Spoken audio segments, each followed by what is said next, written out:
اگر آپ کو شکوک و شبہات ہیں اور آپ کنفیوز ہیں اور آپ کو یہ وہم ہے کہ میرے اوپر کسی نے جادو کر دیا ہے، تو کسی عامل کے پاس جانے کے بجائے، کسی مولوی صاحب کے پاس جانے کے بجائے،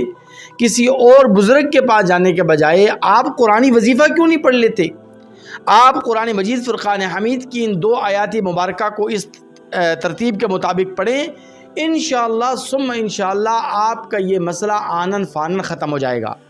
اگر جادو کا اثر ہوا تو وہ بھی ختم ہو جائے گا، اور اگر نہیں ہوا تو انشاءاللہ ان آیات مبارکہ کے پڑھنے کا جو اجر و ثواب ہے، جو نیکیاں ہیں، وہ تو آپ کے کھاتے میں ویسے بھی لکھی جائیں گی، کیونکہ آپ عامل کے پاس جائیں گے تو عامل آپ کو 10 وہم آپ کے دل و دماغ میں ڈال دے گا کہ آپ کے اوپر اس نے جادو، فلاں بندے نے جادو کیا، پھر آپ اس کی جستجو میں پڑیں گے کہ کس نے کیا، کیوں کیا، کیا مقصد وہ حاصل کرنا چاہتا تھا، تو یوں آپ کئی قسم کے توہمات کا شکار ہو جائیں گے۔ اس لیے آپ صرف اور صرف یہ کریں کہ قرآن مجید اٹھائیں،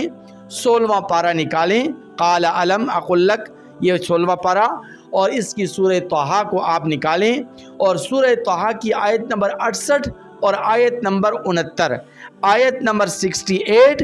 آیت نمبر 69، ان دونوں آیات مبارکہ کو آپ نے 11 دن تک 100 مرتبہ پڑھنا ہے، بس 11 دن تک 100 مرتبہ ان دونوں آیات مبارکہ کو پڑھیں۔ انشاءاللہ ثم انشاءاللہ